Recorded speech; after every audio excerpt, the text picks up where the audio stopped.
Our guest speaker today is Brigadier General Robert A. Moore.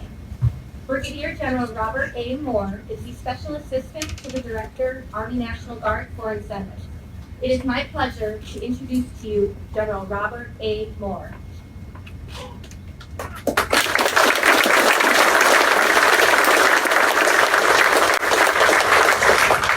So I'm going to do something unusual today. I've got prepared text. I don't usually use speeches or written for speechwriters, but I have one this because I want to make sure that I capture all the remarks that General Kennedy found important.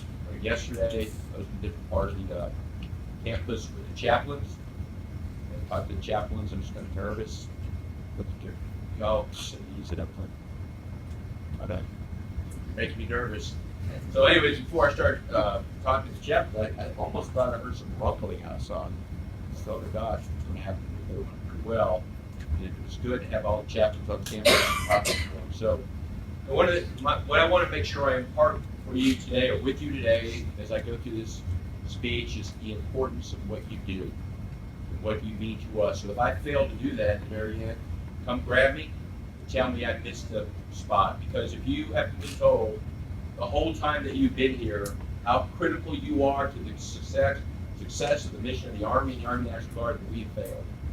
Because you are at the tip of the spear. And if I had more time to go into details, I'm one of the Army Guard generals that wanders the hallways of the Pentagon. And I fight for resources, and everything that I fight for is tied to end strength.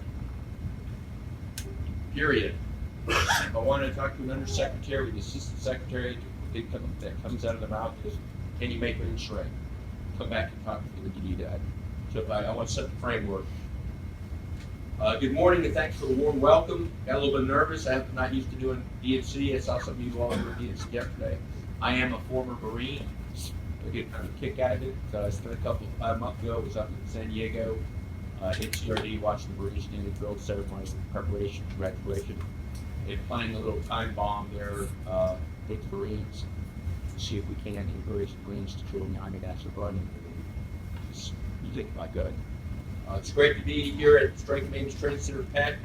This morning's ceremony honoring the newest recruiters, and I would say the most important apparatus of the Army National Guard. I'm dead serious. Let me start by saying congratulations to class 18201. Is that what you call yourselves? Or was it just 2121? And who was up there? Good. Morning, friends, colleagues, family members. How many family members do we have out there? All right, thank you. Critical part of the machine. We're a little bit different than the active Army guys because we have not only family, but we have employers. We're so right about we employ you, but normally when I talk to the audience, you have to remind us to trifecta regards them. It's soldier, family, and where it makes us a little bit different. You'll be confronted with that when you get out there and start recruiting. Thank you for attending again. I'm honored to be here for what is not only an important day for you, but the Army National Guard as a whole. Class 18201 is a critical part of the surge of 441 new Army National Guard recruiters across the nation. Let me tell you, we worked hard to get these 441 recruiting positions. It was not easy work. This was handled not only at the Army staff, but above. So you are the focus of a great deal of attention. You will help fill important positions, vacancies, and provide critical, targeted strength maintenance support towards our focused readiness units. Do you all know what the focused readiness units are? Yes. Okay, so it's part of 4.0, and I'll talk about that. I'll talk about our new position in the national security framework and why that's important. You are at the tip of the spear, and I'm telling you, you are the tip of the spear. The new evolution of the Army National Guard, all 129, I think there's really 128 here, all 129 of you are ambassadors of the Army National Guard within and beyond the communities you serve.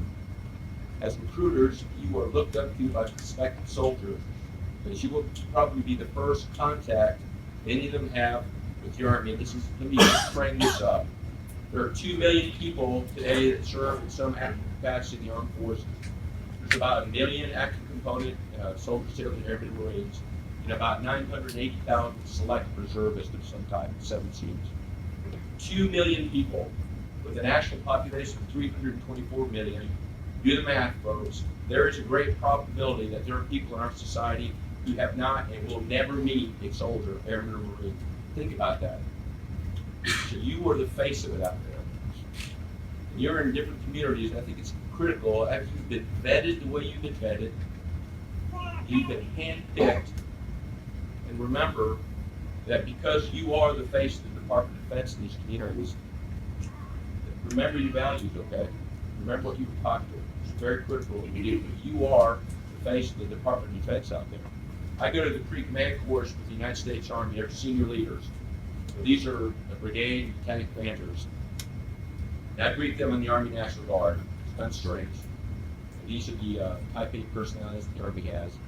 And I remind them that if it's a Sunday evening somewhere in Murfreesboro, Tennessee, the probability that that person that's filling their tank up at the local Shell station is that person's probably Guardsman when he shows the road. So we represent DOD, we represent the United States Army out there. We are the ambassadors. And I think that in the future, much of what you will do will be communicating to the American people how important we are, DOD, and writ large, the Army National Guard. Think about that. We are part of the total Army. And we have personnel to perform our missions thanks to what you do. We have stepped up to the national scene because we're able to provide that structure that's necessary to secure the nation. Think about that. You are part of shaping the future of the force. We're glad to have you on the team. We're not just glad to have you on the team. You are the most critical aspect of the team that we have out there. On the entire recruiting force for the total Army, you, the recruiting professionals of the Army National Guard, have the toughest job. You not only have to recruit with specific military occupational specialists, you have to recruit local units. We bring units to soldiers in the communities. In the regular Army, they bring soldiers to units. That's pretty tough. So you're a surgical recruiter. It's tough business out there. Days of solely focusing on storefronts, walking up and down shopping malls and making unsolicited pitches have changed. The market's different.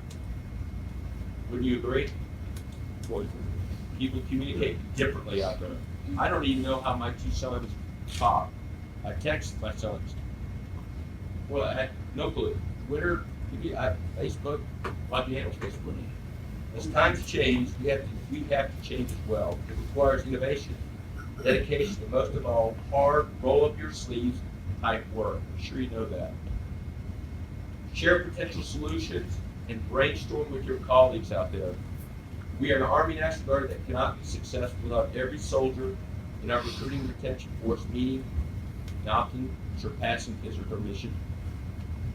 So I guess what I'm trying to tell you is it's about survival, folks. Think about that. The entire institution. We are a people organization. Without people, we cannot operate or perform our missions. Recruiting quality soldiers provides the lifeblood of the Army National Guard. Effort is needed and applauded. It must be accompanied by success. We cannot fail here. We have to accomplish this mission. Everything that we do is measured against our history. You will have challenges and you will adapt, improvise, and overcome those challenges in order to make mission. We will not abandon the field. There is no retreat. Hence, there cannot be any cries stating, we'll do better next year. This must be our year. I'm telling you, this must be our year. I am the person that regularly said to the Secretary of the Army or the Chief of Staff, we'll do better next year. We cannot place our end strength and force structure at risk. Indeed, to make a victory at risk some future battlefield. We all know what a mess the world is right now. You watch the news. I'm a news junkie. I watch it all the time. We understand this world is as convoluted and risky as it was in the 1930s before the Second World War. Think about that. Your work is the cornerstone of what we do as the Army National Guard. Serving our state, federal missions, we prepare for war, which makes us ready for state response. If we're able to train and prepare for a complex combat environment, full spectrum operations, we can support the states in any condition. I spent 2 months down in the Caribbean, the Virgin Islands, and Puerto Rico. We were superb. I mean, don't ever leave with it. The strength maintenance philosophy focuses on team building and partnerships between the recruiting and retention battalion, and the unit chain of command to balance recruiting, attrition management, and retention activities. We must succeed in all these areas or the entire model collapses. And you can't just be good in one, you have to be good in all of them. Does that make sense? When implemented effectively, the strength maintenance philosophy increases personnel readiness by focusing recruiting efforts on filling unit vacancies, focusing attrition management retention efforts on reducing turnover, and retaining qualified Army National Guard soldiers. We got to keep in the ranks, too, folks. Pretty critical. Now you can go after other people's shorts. We'll talk about that later. Nevertheless, the bottom line is that sessions are down. They have been down for 3 years. 3 years. That's a pretty significant statistic. This is an Army-wide problem, so I'm going to give you a little insight. We're all going to miss our end strength this year. I was in the room with the Chief of Staff of the Army when he was told point blank, the Army is not going to make its end strength. General Milley, we have turned every switch and every lever. We are not going to get there. We're going to be almost 10,000 people short. I thought everybody was going to pass out of the test. We're a little bit behind it too, although our numbers are getting better approaching the year. We're not going to be as far off as they are. The Army Reserve, we have the Army Reserves in here. I don't think we do. Army Reserves really struggling, but something to think about. 2018 is a pivotal year for the Army National Guard. The Army Guard must be ready to deploy at short notice. We are part of the war fight. Have you all talked or heard about Army Guard 4.0? Yes, you have. That's our strategy, folks. Let me tell you, I pitch it everywhere we go. If you have not seen that briefing, have not had that pitched to you, and haven't walked away with understanding the crucial linear number that I point out to the most senior people in OSD is that end strength number. You can follow it from 1978 to pitch it out to 2020. When the active Army end strength goes down, our deployments go up. That's just the way it's going to be, folks. The risk in the world isn't going to go away. We've got to have soldiers. Think about that. We as a total Army have to make our end strength. The latest evolution of Guard 4.0 requires training times for these soldiers. This is going to impact what you do. What I mean by that is, I talked to the Adjutant General Tennessee, Mayor Hastings, about the deployment of the 278th Armored Cavalry Regiment for Armored Vehicle. I actually worked that, but and told me that the battalion staffs and brigade headquarters that the average amount of time the year prior to the NTC location spent 84 days. That's incredible of what we're asked to start. 84 days. So we're talking about 3 months out of a soldier's life. I tell you, when I came in out of the Marine Corps in 1984, I thought a lot of stuff we were doing preparing for Germany in the Army Guard was tough. 84 days is tough. Think about that. Think about what we're asking, and think about how it's going to affect your message. I think that this 4.0 and the time on this much external activity could be significant to your sales pitch. Think about it. We are the operational force our nation needs to be. There's no going back. We're now more than ever a key part of national security. That is a fact. And I'm full of data here. We are not your grandfather's National Guard. We'll never go back to that, folks. So if you're going to go back to 2 weeks a year and 1 week a month, we as a nation simply have to National Guard, called the Air Army Guard. That's just the way it is. I think it's a good thing. I think it, in the long run, will pay a great dividend for the nation. In order to get close to our current end strength ceiling mission, what's our end strength mission? Orbit.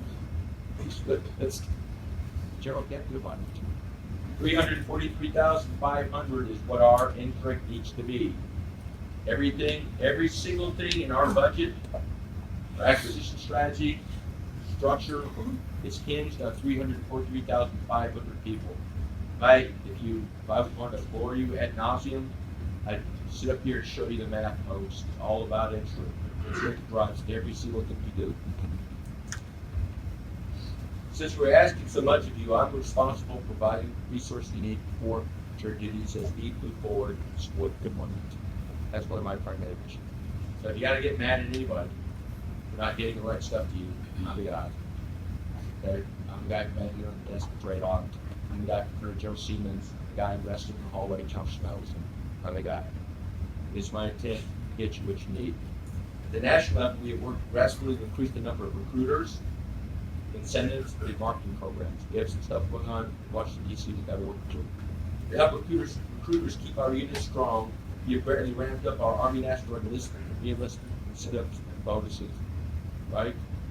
Oh yeah. Should they be higher? Nominees. Maybe.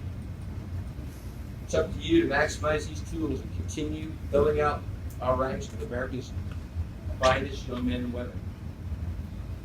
Everybody wants those people up there. People that we're targeting within your organization, people that Navy, Marines, Amazon, University of Texas, targeting that population and stuff business folks. It's real tough business. Meeting and training sufficient numbers of new recruits is paramount. Failure is not an option. I'm not kidding you. Let me be clear, the lever's been pulled to increase the accession to retention quality recruits and soldiers. The new authorization of 441 additional Army National Guard recruiters will help. With your continued assistance as part of the recruit surge, refers to that. Not to use that term surge, we're in trouble right now. We can achieve our goals again. I'm absolutely positive when we turn all the switches, get you all up, that we can achieve these things. So this course and your instructors prepare you for success as professional recruiters. Challenge each other, challenge your colleagues back in the States. Most importantly, continue to challenge yourself to do better every day. And if there's something wrong out there, tell us about it. If there's something that might work better, tell us about it. We're all ears, believe me. There's no bad idea. The more we work together, the more we'll accomplish in 2018 and beyond. I also want to extend my gratitude to your family members for the sacrifice they've made to allow you to serve and success. See a handful here. Thank you very much. Tough business. People are going to be gone. The hours are not banker's hours. We'll be working weekends, late at night. Just understand that's the nature of the business. And I want to thank you for sharing your family members with this. This is only possible through your support and your continued support, and that you understand how critical this mission is with your loved one. I've asked much from you. You've always answered the call. We're rallying your force once again, and I know you will not let us down. It is a tremendous honor to be here. You know, I've got some closing remarks, but I'm going to do this for my personal. I'm going to do what things how I. So it's all about entering, folks. It's all about what you do. It's tough business. Thank God. It's going to be very competitive out there. Goodbye.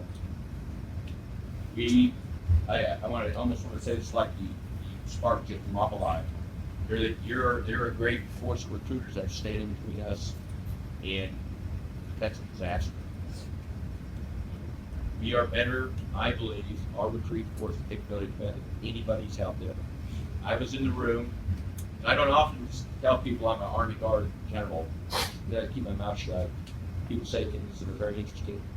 We were briefing the Secretary of the Army on recruiting and future recruiting issues with the regular Army. General Snow, the Army recruit commander, was being beaten up pretty roughly by the Army staff. Now, and he was asked directly, "What is it, General? What is the single toughest thing you would address out there?" And, well, perhaps keeping making your goals. He said, "The Army National Guard communicating what is oppositional." So they are that good. I felt really bad and sweaty. What I'd like to tell you right now is that I think you are the Cadillac. You become a cruise. Okay, you're out in the communities, talking to leaders, people, sharing, trying to educate people on the armed forces.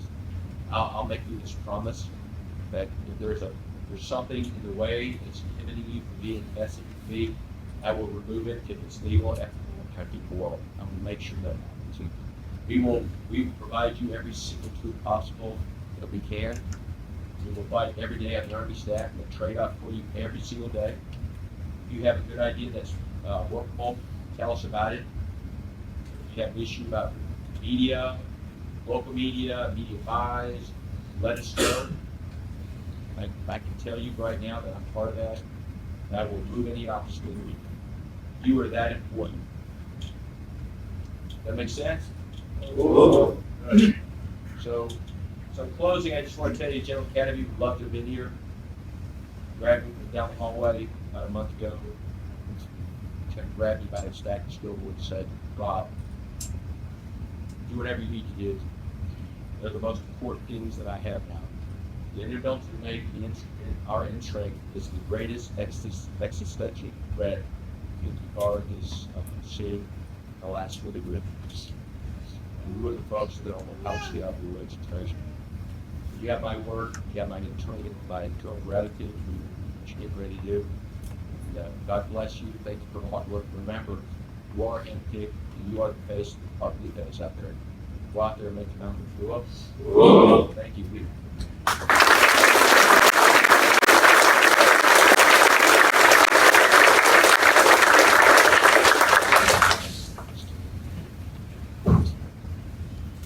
Thank you for those words of encouragement, General Robert A. Moore.